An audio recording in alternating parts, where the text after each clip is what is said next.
All right, let's take our Bibles and turn to Revelation chapter 6. Again, Revelation chapter 6 this evening, and this is part 3 of our study on the scroll with 7 seals of the book of Revelation. You also want to use the handout or refer to it. I haven't used it as much until this evening. We'll be looking at it, in particular one of the charts that is in the handout. Now, if you're taking notes, basically what we'll be looking at this evening is the first thing we'll do is take a few minutes to review the first 2 parts. I think this will help before we jump into chapter 6, just to refresh our memories. I won't spend as much time on it, obviously, as before, so if you want to, you can go back and listen to the previous studies, part 1 and part 2, of course. So we'll do a review of the first 2 studies, and then before we begin looking at the 7 seals, or the content representative of, we will be looking at an overview of the judgments of Revelation, and this is where the handout will come in. So we'll do a little bit of a review briefly to review what we've looked at already. Then we'll do an overview of the judgments of Revelation and refer to the handout. I think this will be helpful to help see the flow of the book, but also how it relates to the scroll itself. This will make it helpful for the study itself, but also I think as you read Revelation in the future. And then finally, we'll look at the first seal, which is in Revelation chapter 6, verses 1 and 2. So a overview of the judgments of Revelation from the chart on the handout. And then we'll look at the first seal, which is in Revelation 6, verses 1 through 2. So let's begin by looking at a review, just an overview of what we've already covered. I, again, won't spend as much time as I have before, but essentially the book of Revelation, we know the author is the Apostle John, writing somewhere in the 90s AD, probably closer to 95, but in any event, 90s AD.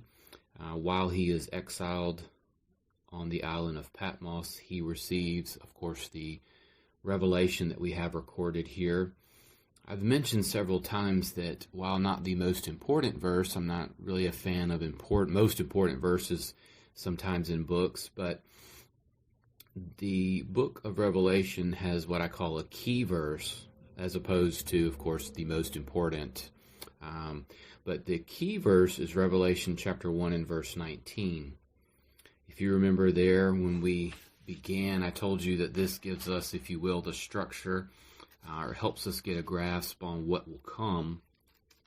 The book of Revelation can be a little tricky, but if you use Revelation chapter 1 and verse 19, you have a pretty good idea of what is the content of the book in terms of how it flows. So you'll remember it says, John, of course, being given instructions by the risen, glorified Christ to write things which he had seen. So that's past, if you remember. That would be the things that are consisting in chapter 1. Then he says, write the things that are, meaning in the present. Those would, of course, be representative of the 7 letters, 7 epistles, which are chapters 2 through 3. But then in particular, notice, and the things that will take place after these things. So you have the things that he had seen, past, are, present, after, future. So that gives us a general idea. But in order to understand the scroll, which is looking to the future, it'll help us to understand, if you will, the structure of the book and the flow of things. Now, I mentioned this as well before. The outline that I have on the handout comes from the Ryrie Study Bible, and I think it's a helpful helpful outline that's on there. It's brief. If I was teaching through the whole book, I would use something like this, but I would probably expand it a little bit. But it's really helpful because if you notice, it has 4 main points: the prologue, sort of the introductory matters, if you will. But you'll notice the way Ryrie has it, it is, if you will, flows from or follows verse 19 of chapter 1. He says, the things which you have seen. Notice chapter 1, verses 9 through 20. I would include the prologue, but nevertheless, notice it says the things which are, so that's the 7 letters to the 7 churches that existed in Asia Minor then. And then, of course, he has in chapter 4, verse 1 through the end of the book, the things which will take place after these things. So there you see the basic flow. Chapter 1, which you've already seen, chapters 2 through 3, the things that were present in John's day, followed by the chapter 4, verse 1 being future. Now you can see this if you remember Revelation chapter 4 and verse 1. John says, after these things, so there is a progression in Revelation. Now I need to caution you against that doesn't mean that everything happens immediately, as you'll see through reading through the book itself. Tribulation is a 7-year period, which we'll touch on in a few minutes. But there is progression, in other words, this movement is forward. So in Revelation 4, verse 1, after these things, and then he hears a voice from heaven, notice, and it says, come up here, come up into heaven, and I'll show you what must take place after these things. So this is forward in terms of the content of the book. So chapters 4 and 5, which is where we find the scroll that we've been studying, is really one scene. Chapter 4 is easy to remember. John saw God the Father. He was seated on his throne. And essentially what you have is a chapter where the Lord is giving continual worship for who he is, creator, for instance, and those sorts of things. But then if you remember, there was a change of focus in chapter 5 and verse 1. John's still up in heaven, seeing a vision of heaven in the throne room of God. In chapter 5, if you remember verse 1, the focus shifts to a scroll that's in God's hands. And there's a problem. Anyone remember what the problem was? Well, the problem was that no one was worthy to open it. So it wasn't simply that whoever the individual was, that needed to take the scroll, but they also needed to be worthy to do so. And John weeps because no one in all of creation is worthy to open it. So again, not just simply taking it, but who has worth and who is worthy to take it. Now, before we see the problem solved, let me mention one more time, what is the scroll? Now, we've used a couple of definitions. I'm just going to read the one that I have, and this is a shorter version of it, but essentially the scroll represents Jesus' right to rule the earth as king because he paid the penalty for redemption, which redeems not only mankind but creation itself. That's the idea of the title deed. But of course, taking the title deed and expanding upon what that means, Jesus as creator, as redeemer, is in the process of not simply restoring humanity, but restoring creation, as you see right later in the latter part of the book. So the problem is solved because Jesus is from the line of the tribe of Judah. He's the root of David, but he is also overcome, which is the theme of redemption. Now, before we move on, if you remember the Lamb, he takes the scroll out of the Father's hand, which in a sense is a transfer of power, you might say, or authority, or the right to rule and to bring judgment in particular. It's a passing of the baton almost, if you think about it, from God the Father to the Lamb. And we know from John, we saw last week, that Jesus is the one through whom God the Father has given authority, but also the right to judge. And so one day everyone will stand before the judge, meaning Jesus Christ. And so obviously there is exclusivity there as well. And then finally heaven erupts at the end of chapter 5 of worship of the Lamb, Jesus Christ himself.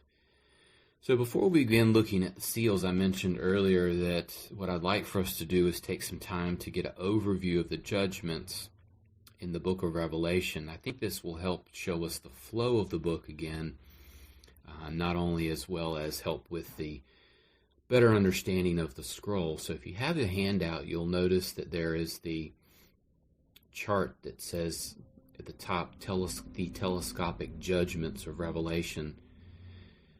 More often than not, charts related to Revelation, not all of them, but certainly the more prominent ones, they describe, and we've used them before in other studies, in Daniel, for instance, they show sort of an overview of the end days and such. But here you'll notice is just a little bit different, which is why I used it. So if you start on the bottom left and go to the far right, you have, of course, the cross being the, if you will, definite changing point in human history. But then you have the block there that says the church age, and then following that you have the 7-year tribulation, and then there's a block for the millennium. Now, of course, this purpose of this chart isn't to describe all the elements of the end times, but to focus on the judgments. So what happens? Well, we know that the Lord himself will descend from heaven and will have the rapture of the church.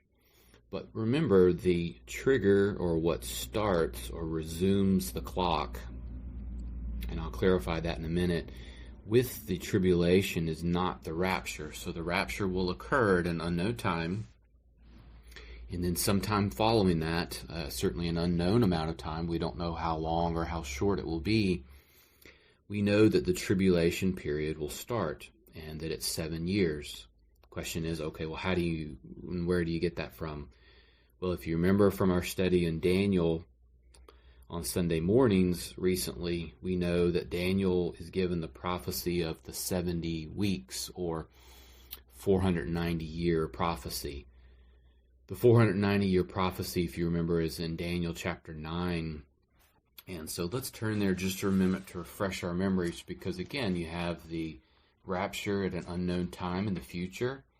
At some point after that, I don't know how long or how short it will be. There's no indication. But sometime following that, there will be, of course, the beginning of the tribulation period, which is 7 years. And sometimes people will say, well, where do you get 7 years from? Where does all that come from?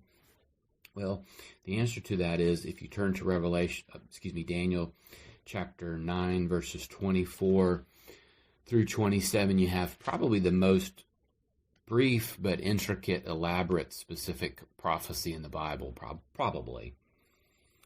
It's the 70 weeks. Now, if you notice in verse 24 from Sunday mornings recently, you know that weeks means years. So essentially what you have is a prophecy of 490 years. 69 weeks, or 483 years, were accomplished related to Jesus' first coming, his crucifixion, and so forth. And you see, of course, in verse 26, the city and so forth is destroyed. All of those types of things, speaking of the destruction of 70 AD and so forth. But you'll notice in verse 26, the Messiah is cut off and have nothing. That's, of course, speaking of his death. But, of course, the question is, okay, well, then you've finished 69 weeks, 483 years. That means there's still 7 years left. But notice verse 27. This tells us what starts, probably resumes, is a better way to think of it, like a stopwatch. There's been a pause. What resumes the clock for this fulfillment, we'll notice. And he will make a firm covenant with many for, notice, 1 week, or 7 years. And in the middle of the 7 years, he will make abomination of desolation and such. So we know now, going to that chart, we have the telescopic judgments of Revelation, that at some point in time in the future we'll have a rapture, followed by a period of time where we wait on, don't know how long or how short it will be, the Antichrist to begin the clock to start the 7-year tribulation. We know the tribulation ends, if you notice on there, at the end of the series of judgments with the second coming of Jesus. Now, for our purposes, the way to think of Revelation is chapter 6 through probably about 18, roughly, is where you have these series of judgments. And if you notice on the chart, the judgments are in series of 7s. So again, you have 3 judgments there, each containing 7s. So said another way, the 7 seals consist of 7 judgments, or they're representative of 7 judgments. Notice the next, you have the 7 trumpets. Those are representative of 7 judgments. And then finally, the third sequence is the 7 vials or bowls. Those are all judgments. And so what happens is you have a series of sevens, if you will, meaning a series of 3 judgments and 7s. Now, just for trivia purposes, what I'm going to ask you is, are there any other series of judgments of 7s that are in Revelation? Well, the answer to that is, of course, yes. I've always found it fascinating that there are 7 thunders. You find this in Revelation chapter 10, verses 1 through 7. So it's curious, and it's always fascinated me, is that the Lord does not reveal all the content of the future to us. And it's very easy to see that in Revelation 10, verses 1 through 7, because the 7 thunders, John's getting ready to record the content and is told, don't do it.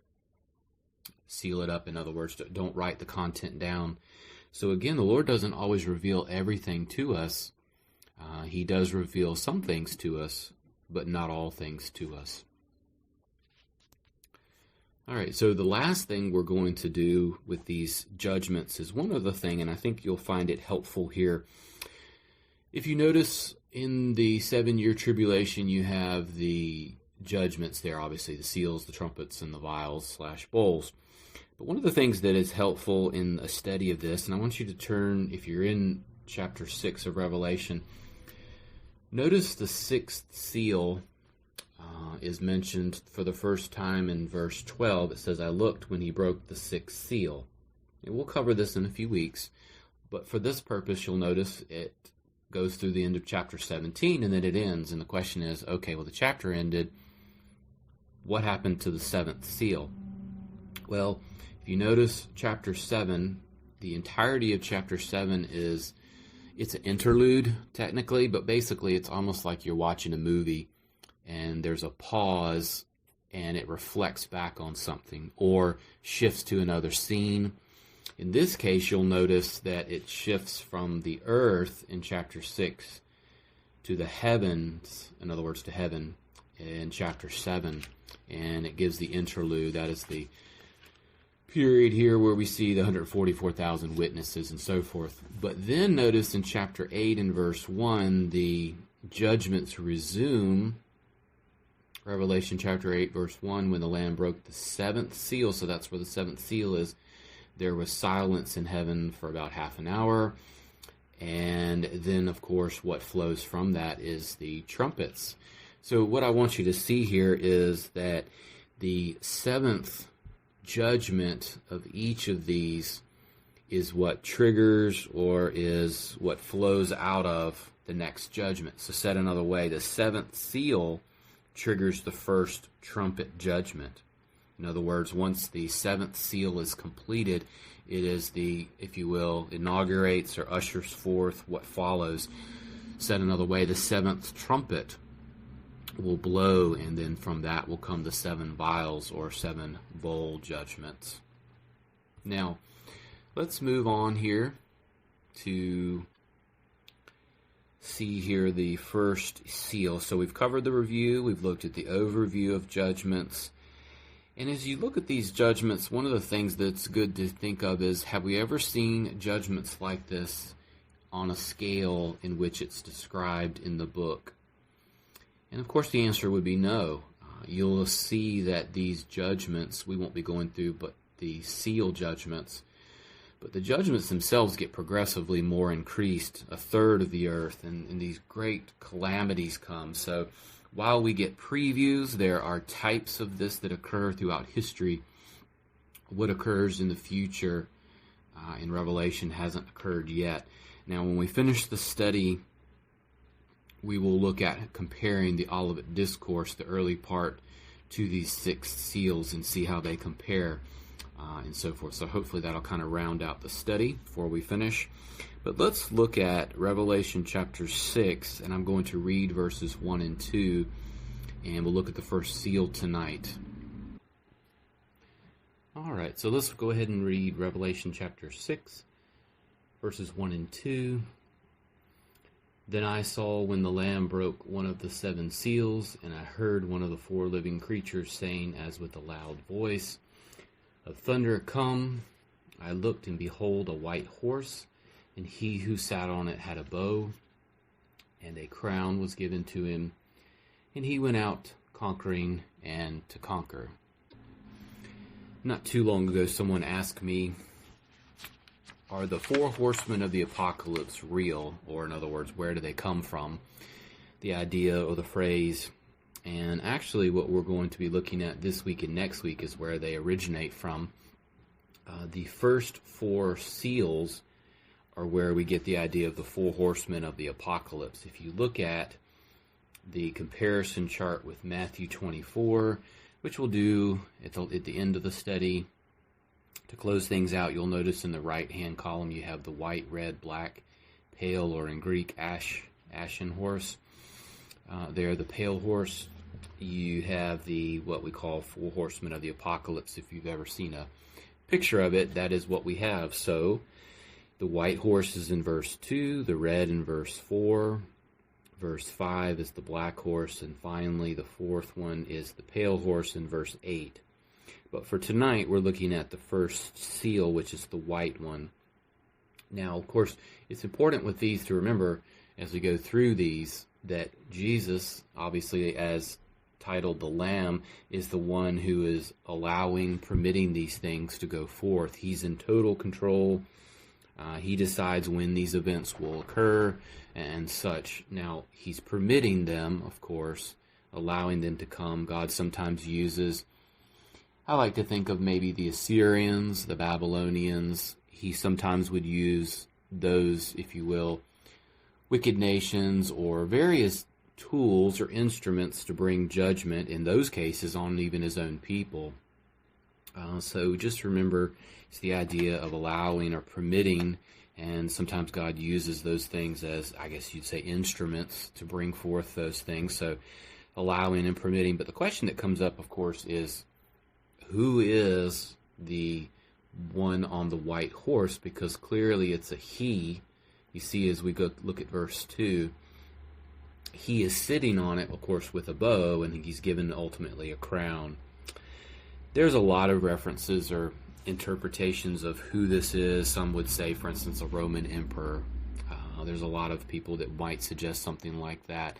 That is for those who believe that it was already fulfilled, already meaning the Revelation prophecy is already fulfilled. Obviously, I don't hold to that. But typically what you'll get is that the person that sits on it, the he in verse 2, is either Jesus or Antichrist, or Antichrist, plural. Now, the one about Jesus is easily, for me, to be refuted because Jesus is the one who opens the scroll. Jesus has distinguished himself from a rider on a horse. He's the Lamb. At the end of Revelation, when he comes, he doesn't bring war. He brings an end to it. He comes with a sword, and you notice here is a bow.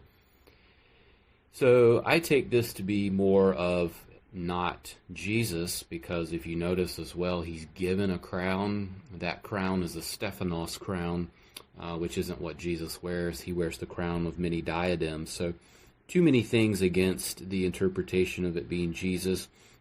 I think it's curious that he is on a white horse first, because Jesus does ride in on a white horse.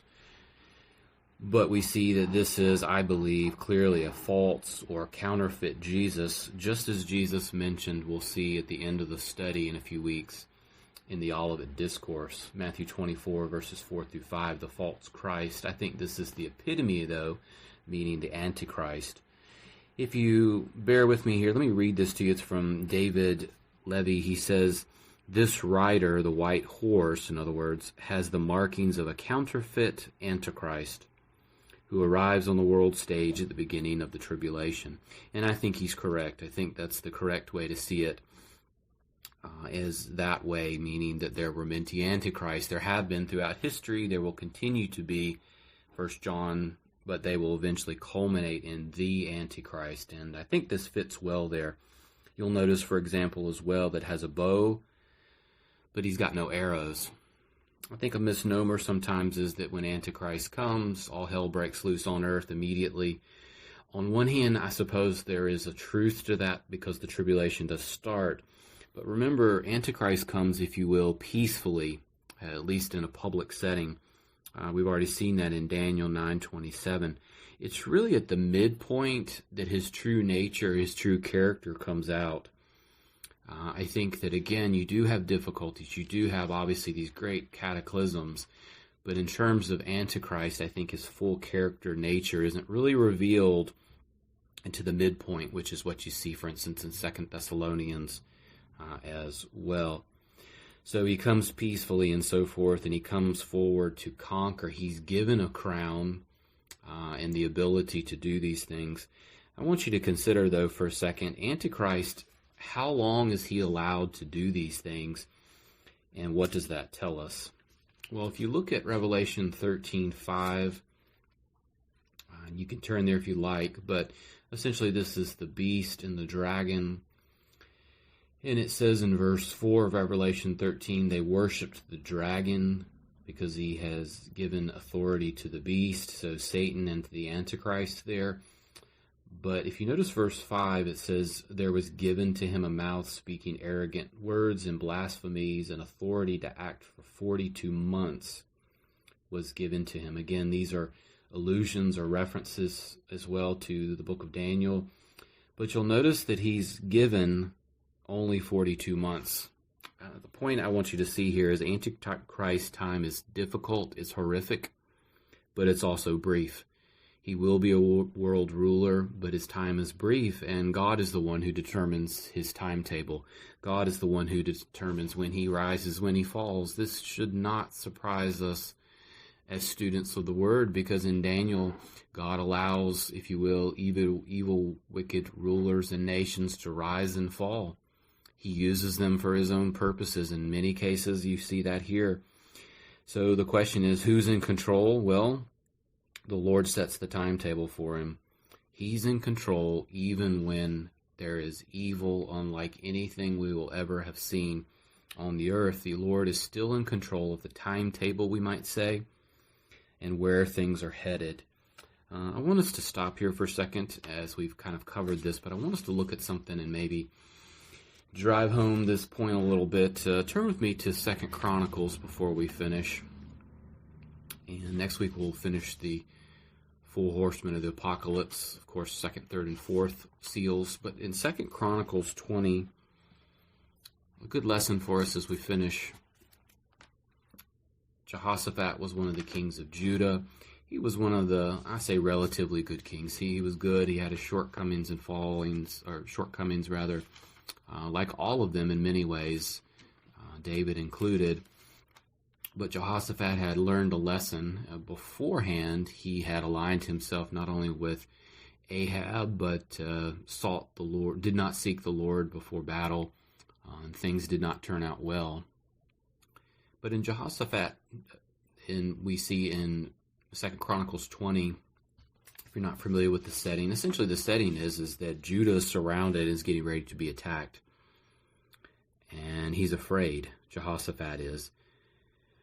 And Jehoshaphat knows that for all intents and purposes, they're probably going to get wiped out. And he turns to the Lord. Verse 4, he sought the help of the Lord, and he pointed the people to the Lord's help. And he knew that was the only place to turn. He had learned his previous lesson, we might say, from chapter 18. But you'll notice in verse 6, as he goes into this beautiful prayer, he says, O Lord, the God of our fathers, are you not God in the heavens? And are you not the ruler over all the kingdoms of the nations? Power and might are in your hands, so that no one can stand against you. Obviously, these are all rhetorical questions, but notice, God alone, no one can stand against him. Our hope is always rooted in the character of God, which does not or ever will change. The fact of the matter is that the same God that Jehoshaphat prays for, who is ruler over everything, no one can triumph over him. All power and might are in his hand.